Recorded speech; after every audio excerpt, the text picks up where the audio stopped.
It has become common in Israel since the 7th of October to advocate transferring large numbers of Palestinians from the Gaza Strip to Egypt's Sinai Peninsula. Prime Minister Benjamin Netanyahu and other officials initially spoke of a temporary displacement to allow delivery of humanitarian assistance. But government ministers, agencies, and parliamentarians have since produced plans for the permanent emptying of Gaza of all its inhabitants and their resettlement in Sinai or around the world. The rise of far-right nationalist parties in Israeli politics and government, and the increasingly aggressive behavior of armed Jewish settlers in the West Bank and East Jerusalem was already fueling fear among Palestinians of a mass expulsion long before the 7th of October. Since then, calls have redoubled among Israelis for inflicting a so-called Nakba 2 on Palestinians. This is a reference to the mass exile of a majority of Palestinians during the establishment of the State of Israel in 1948. But how likely are these fears, Palestinian fears and the fears of others around the world of a mass expulsion, how likely are these to materialize, forcibly expelling hundreds or even tens of thousands of people, let alone the 5 million Palestinians living under Israeli occupation since 1967, would involve a huge and difficult logistical undertaking that is far easier to talk about than to implement. This is partly why far-right Israeli ministers, such as Minister of Finance Smotrich, and parliamentarians have sugar-coated their calls for expulsion with references to voluntary transfer and international participation in resettlement. More importantly, Egypt and Jordan, which would necessarily be the target host countries for any mass exodus, and which both have peace treaties and formal diplomatic relations with Israel, they both perceive a massive threat in Israeli calls for a mass transfer, a threat to their social, economic, political stability, and therefore to their national security. Unlike the situation in 1992, when Israeli forces dumped several hundred Hamas and Islamic Jihad cadres in an ungoverned no man's land in southern Lebanon, expulsion from Gaza or the West Bank would be forcible not only for the Palestinians being removed, but also for the sovereign governments of Egypt and Jordan and for their armed forces along the borders. Without their prior consent, forcibly transferring significant numbers of Palestinians to their territory could be tantamount to an act of war. And finally, the United States administration has stated its explicit opposition to the displacement of the Palestinian population of Gaza, let alone its resettlement in Egypt or elsewhere, and would doubtless do the same were the focus to shift to the West Bank and Jordan. To discuss all this, I'm joined by Joost Hiltermann, Program Director for the Middle East and North Africa Program at the International Crisis Group, and by Marwan Mashir, Vice President for Studies, Middle East Program at the Carnegie Endowment for International Peace. So, given the above background, I've got 3 questions for each of you. First, it might be worth understanding what, briefly, the arrival of a few 100,000 Palestinians, let alone millions, would mean for each of Egypt and Jordan. Joost, why don't I come to you first? Well, thank you, Yazid. I think the impact would be different for each country, mainly because Egypt has something like strategic depth, if you want to call it that, in the shape of the Sinai Peninsula. In other words, if Palestinians in large masses were to be expelled or quote unquote voluntarily move to Jordan, they couldn't really stay in the Jordan Valley, but would immediately move throughout urban Jordan, especially because they have family in these places. And the impact would be noticeable immediately, and would, of course, apart from the economic impact, also potentially destabilize Jordan significantly. Egypt would be a bit different because Egypt doesn't have a prior Palestinian population of any significance. And the Sinai Desert, I can't say it's empty. It obviously has its own local population, but there are lots of empty spaces. And so if economically Egypt could take care of these people, maybe with help from the outside, it could host people in tents for quite some time without that necessarily destabilizing Egypt economically or even politically. But it's clear that Egypt doesn't countenance such a scenario, doesn't want it to happen at all, because in the end, Egypt doesn't want to be responsible for sort of accommodating the second Nakba. And of course, neither does Jordan. So the resistance will be huge. Marwan. So in addition to what you said, Yazid, for Jordan, the problem is much greater than Egypt. One, as you said, we don't have a strategic debt. Two, we already have a large number of refugees, Syrian refugees, Iraqi refugees, and the country's resources, particularly in terms of water, for example, cannot take the already existing population in the country, let alone having to take a few 100,000 Palestinians. But the problem for Jordan is much bigger than this. It is an identity issue. For Jordan, the addition of, even a few 100,000 Palestinian refugees is going to place more pressure on the issue of who is a Jordanian, which has already not been settled 70 years or more after Palestinians who came in 48 were given Jordanian citizenship. It also is of concern to Jordan because of Jordan's fear, long-standing fear, that the Palestinian problem, might be solved by Israel at Jordan's expense, meaning creating an alternative homeland for Palestinians and claiming that Jordan is Palestine.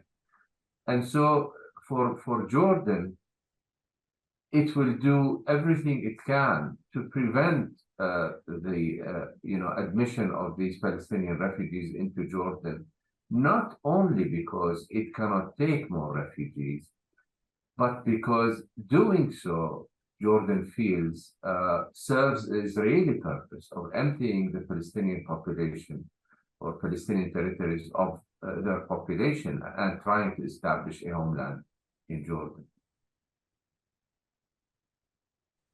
Thanks. So given the sort of threats and challenges that mass transfer or expulsion of Palestinians into Egypt or Jordan would represent for those two countries, what options do their governments have to prevent forcible expulsion of any significant numbers of Palestinians to their territory?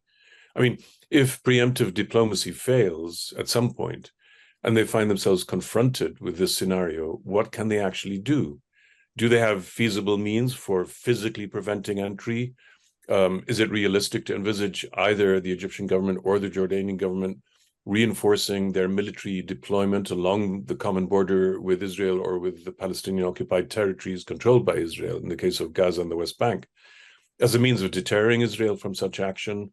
And given the limits set by their own peace treaties with Israel, which limit military deployment along the borders, would they have the possibility of increasing their military presence to a credible level, let's say, along the border, potentially exceeding the limits set due to the exceptional circumstances? Would they be sort of permitted within the constraints of these treaties and of diplomatic sort of norms?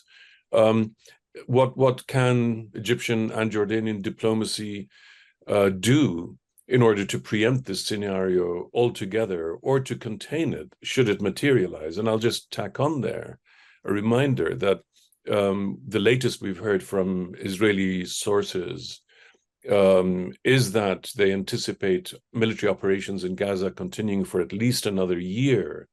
And so whatever we think the limits are today, we could see that commitment to upholding the peace treaty could crumble, certainly among those Israelis who are pushing for a mass so-called transfer. So again, what options do Egypt and Jordan actually have, whether diplomatically or in terms of signaling military deterrent or any other means? How can they try and preempt or block this scenario? Joost. Should I start? Oh, Marwan, please go ahead. Yes.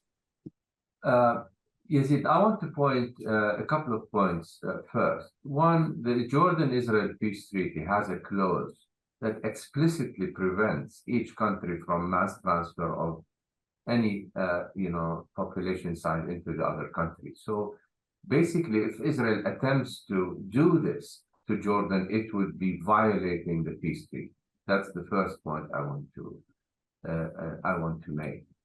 The second point is that mass transfer is not a far-out idea anymore, as we used to think. After 6.5 million Syrians left Syria, after 6 million Ukrainians left Ukraine as a result of war conditions, we can no longer say that there are logistical problems that might prevent people from leaving.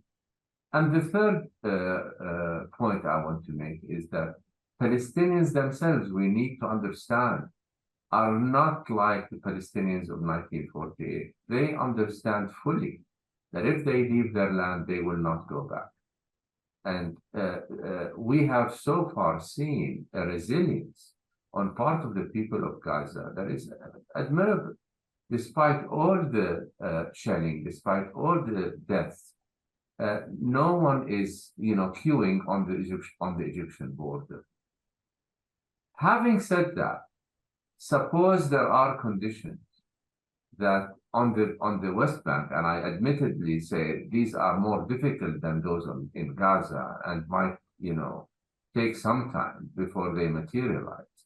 But suppose we are faced with a situation in which hundreds of thousands of people are on the border. First of all, of course, Jordan's preferred discourse is preemptive diplomacy. And Jordan has been very active in such diplomacy in the last few weeks. And today, in my view, the issue of mass transfer has been put on the radar screen of the international community, whereas it was not the case even a short while ago. So I think Jordan, Egypt, and others have succeeded in at least pointing out the dangers, to the point that the US administration itself has publicly declared its position against mass transfer. But coming to the core point, suppose in the end that we have few 100,000 Palestinians on the border, and remember, these have relatives in Jordan. Most of them have relatives in Jordan. I think that there is widespread consensus in the country among East bankers and Jordanians of Palestinian origin that the borders should remain closed. And that is a popular decision. It is not a position that is seen as being insensitive to Palestinian suffering, but rather a position that is seen as one that prevents Israel from attempting to empty Palestinian land of its inhabitants. Thanks, Marwan. Joost, what's your take on this? So there's the diplomatic side, as you mentioned, Yazid, but to build on what Marwan has said, there is a worst case scenario. And the worst case scenario is that countries cannot actually prevent hundreds of thousands of desperate people streaming into their territory from the area where they're being fired at and being massacred. So, I think that scenario is not about to happen in Jordan, obviously, but in the longer term, that could transpire. In the case of Egypt, it could happen fairly soon, actually, if Israel is allowed and does press on with its military campaign. And that presents Egypt with a dilemma, because on the one hand, it has widespread Arab, at least, but beyond that, support to not let Palestinians into Egypt, and it clearly doesn't want that to happen. At the same time, to prevent masses of desperate people from entering Egypt by, for example, positioning soldiers and shooting at these desperate people would also not be acceptable to the international public, including in the Arab world. So what do you do? In the end, you have to let them in and to take care of them. So that to me is the worst case scenario, and it is realistic. It is not the most likely scenario, because we come to the diplomatic side of things, and we see that. So first of all, the United States has drawn a line, but we don't know how firm that line will be when push comes to shove. And we've seen that Arab states have drawn the same line. So for all of that, Israel is on notice not to attempt such a feat, but it doesn't mean it won't try, because in the end it's a cost benefit analysis. And Israel may well decide that the peace treaty with Egypt is not worth it anymore, or even the peace treaty with Jordan. And why? Because meanwhile it is forging peace treaties with the Gulf Arab states. And it's actually leapfrogging over Jordan and Egypt, with which it has a cold peace for decades. So why not go to those states? So I think really the burden is going to fall not only on the United States and European governments, but on the Gulf Arab governments to warn Israel that this is a red line, because obviously the impact of a mass influx of people into Egypt or Jordan would be great even in the Gulf, because these states, Egypt and Jordan, cannot sustain such an influx economically or politically. And if they become destabilized, you will see a domino effect. And obviously, just like the Arab Gulf states were frightened by the popular uprising in 2011 in Egypt, they're going to be frightened by anything else that is going to severely destabilize the Egyptian regime, because it will affect them.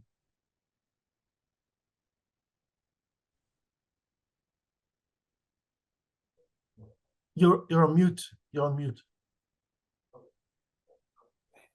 I did unmute it, and I guess I double-clicked. Oh. Thanks. Sorry about that. Well, yeah, Joost, thanks. You brought us back to the broader regional and international political diplomatic context, and that leads very nicely to my final set of questions, which has specifically to do with what the United States in particular, and with it potentially other external powers, might do to help head off this kind of scenario. Now, after some initial hesitation on the issue, United States President Joe Biden has formally opposed any transfer of Palestinians from Gaza or their resettlement elsewhere, and has insisted on their ability to return to their homes, including northern Gaza, once combat is over. And presumably, President Biden would adopt a similar position should a similar threat of expulsion or transfer or dislocation emerge regarding the West Bank and East Jerusalem into Jordan. But Joe Biden might not still be in office in a year's time, and his possible successor, Donald Trump, might be less invested in the national security concerns of Egypt and Jordan, let alone in upholding international norms. And indeed, with the rise of right-wing populist leaders and parties across the West, can the ability of an international rules-based order, much touted but already in tatters, how able is this supposed order to prevent a Nakba 2? Can we assume that anymore? How confident are you, either of you, that the international system still offers a sufficient defense against the expulsionist agenda of the Israeli far right? Joost, why don't you? Oh, sorry. Okay, go ahead. Jump in. No. I'm not confident at all. If President Trump wins the White House, all bets are off. I mean, we just have to rethink the whole conflict again. So I'm not confident with it. We have seen the international community accept 6.5 million Syrians. We have seen the international community accept 6 million Ukrainians as refugees. So naturally, we can expect the worst. My own view, though, is that if President, and I'm talking about the West Bank primarily here, not Egypt, if Trump wins the White House again, we are nowhere near seeing a mass transfer of Palestinians from the West Bank to Jordan in 1 year's time. This is something that might happen over time, but not immediately. Trump is going to probably, suggest again his deal of the century, which is basically killing the two-state solution, killing any prospect of a negotiated settlement, and resulting in a new situation where we have to deal with the issue of rights and a one-state apartheid reality. That's what we will have to deal with.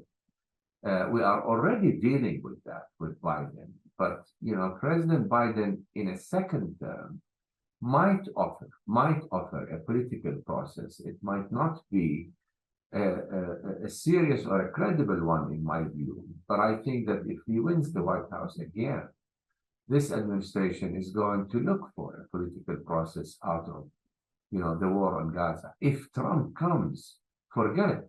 His view of a political process is, Israel annexing 30% of the West Bank, and the rest is to be negotiated between Palestinians and Israelis. No Palestinian side is going to accept this or come to the negotiation table. So the second point I want to make is one that I've made before. I do think that the Palestinians are serious about not leaving, and maybe the situation is different in Egypt, in Gaza, than in the West Bank, where in Gaza they are being, already bombed to almost total destruction. In the West Bank, we do not see this happening sort of in such a massive scale. What we are seeing in the West Bank is settler groups aided by the Israeli army going into Palestinian communities and ordering them out in an ethnic cleansing sort of way, but in a slow manner, not so far in any mass manner. So the problem for Jordan, even if Trump wins, is going to be more protracted than is the case in Egypt, in my view. Joost, what's your take on this? Basically, Marwan has said everything about this. I could just add that the plan of those in Israel who want to effect a transfer of Palestinians out of Palestine, and we know they exist and they have been vocal for a long time and have become empowered more recently. So they're there. What they probably envisioned was some kind of international context in which they could implement such a plan. And in the meantime, they would incrementally build toward it. And I think they were mostly looking at the West Bank because they want to incorporate, I'm sorry, the West Bank into Israel and annex it. And then deal with the local population one way or another, either try to encourage them to leave or to subject them to apartheid kind rule. But if you have some kind of international conflict in the Middle East for whatever reason, or a broader one, you have World War III, whatever, if anyone were to survive World War III, but that would be the kind of international context in which you can implement such plans at the local level. And so I think that was always the plan, but there was actually a second way as well, and we didn't realize it until now, which is that in a way, Hamas has precipitated that question and put it in the forefront because it gave the opportunity to Israel to retaliate in a massive way, apparently unrestrained by Western exhortations to stick to the rules of war until now. And so actually Israel may accomplish in Gaza what it is hoping to do in the West Bank, and it certainly won't mind doing it in Gaza. It's made that clear. And so we'll see if it will be able to get away with it. But the other aspect of it is that the international order, which would have to break down completely in order to make this possible, is actually breaking down when you talk about the rules-based order, Yazid, and that is eroding. And that also would make any resistance to such plans much weaker. And so on the Israeli side, those again who want to implement such a plan could now speed it up. And you see that the settlers going around in the West Bank who are fully supported by the Israeli state are essentially pyromaniacs walking around with gas cans in order to make life miserable, even more than it already has been for 56 years of military occupation for the local Palestinian population. And so it is not strange to think that that people, even though they are set on staying on the land, you know, the concept of sumud is built into the Palestinian DNA, but that sooner or later, young people especially who want to develop themselves will try to leave, at least for their studies as they have in the past, and not be able to come back because Israel will block them more systematically. So all of that is to say that these plans exist, they have long existed, and I think the opportunity for implementing them is coming closer and closer, and incrementally we're seeing more and more efforts in this direction. Well, I want to add one sort of final quick question / thought, then drawing on what both of you have been saying. I mean, for the time being, and despite the erosion of the international rules-based order, it looks like the limits, the restraints on options for the mass expulsion of Palestinians will continue for the foreseeable future to prevent Israeli state authorities from officially adopting this kind of plan, whatever far-right parties or armed settlers in the West Bank and East Jerusalem try to do. Now, we have a situation where the international community seems unable to put its shoulder to producing a two-state solution. And that was, I think, the gist clearly of what Marwan said. At the same time, if Egypt and Jordan are able to preempt the entry of large numbers of Palestinians from the occupied territories into their territories, then we're left with a situation where Palestinians still have no meaningful autonomy and control over their own lives within the West Bank and East Jerusalem, where the Palestinians in Gaza, if Israel continues to destroy Hamas and its ability to govern Gaza, we end up with a large number of people in Gaza who, in effect, have no government of any kind. So in each context, we have, in addition to a lot of misery, a situation that is basically being brought to the boil endlessly, but with no exit, with no valve through which all this pressure can be relieved. Where do you see that going? I mean, you've both hinted at where you see things going. You've both referred to the kind of far-right ultra-nationalist agendas in Israel, to the increased violence. But we sort of tend to think about that in the here and now. Over the last few months, over the last year, we've seen it rise. If you project forwards, what's this going to look like in a year's time, let's say, once presumably the Israeli military operation in Gaza is actually over? What's this going to look like? So it depends. Oh, go ahead, Marwan. Sorry. No, why don't we use, let's come to you this time first. Oh, okay, sorry. Well, first of all, we don't know how the military operation in Gaza will end. So will it end tomorrow because the United States says enough is enough? We've seen a statement by Lloyd Austin already that Israel may be headed towards a strategic failure by proceeding to attack civilians in Gaza. And sooner or later, I think President Biden may have to give in to the pressure of his own senior aides, who seem to have a better sense of the risks that Israel is exposing itself to in its military operation at the moment than he is. So things could change, but also and Biden could win re-election. It's really too far out really to predict these things, but and I agree with Marwan that he in his second term may be willing and able to work towards some kind of resuscitation of the peace process. I'm very skeptical about the possibility of a two-state solution at this point, if we mean with that the construction of a viable Palestinian state. But in any case, the effort itself could be important. But keep in mind also that for now, there are 7 million Palestinians in the land between the river and the sea, mostly in the occupied West Bank and Gaza. You don't just get rid of 7 million people. It just doesn't work. And even if, in the current fighting in Gaza, hundreds of thousands of Palestinians leave, let's say that still leaves 6 million people, that's still a huge number. And so I think the notion that Palestinians have, which I referred to earlier, of steadfastness, of wanting to stay on the land at almost any price, is going to make the difference for quite some time, but it will not be without major suffering. That's clear. Thanks. And Moran, last word.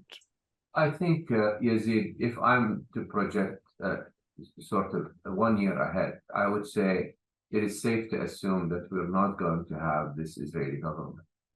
It is safe to assume that we will have a different Israeli government, which is not going to be more flexible on the peace process, but it will at least not include the far-right elements that we have today. I mean, Smotrich, according to the polls, might not even make the threshold to go into the next Knesset, which means it will at least rob Israel of the excuse to affect a mass transfer, at least in the short term, if we have a different Israeli government.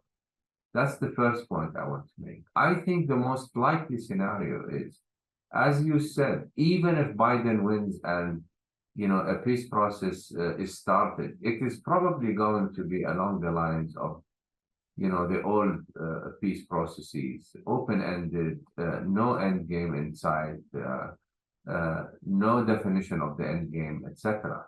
And we all know where that went in the past. My prediction is that we are going to see continued violence, continued armed resistance in the West Bank, not just in Gaza. We forget that, of course, armed resistance in the West Bank started almost a year before Gaza, before October 7th, with what I call a third intifada, in which you have young people, leaderless, who have no hope for a political settlement, who are taking arms in their own hands and shooting. And I think we're going to stay in this period for quite some time until the demographic factor kicks in an obvious manner. And as you said, we have 7 point something Palestinians today, and the trend is clear that in 10 or 20 years' time, they are going to become a clear majority. They already are a slight majority today. But I'm afraid that we are not going to be looking at a political settlement anytime soon. Well, I want to thank both of you, Marwan Mashir, Joost Hiltermann, for your reflections on this crucial topic. And I'm Yazid Sayer, Senior Fellow at the Carnegie Middle East Center in Beirut, and thank you for taking part in this panel.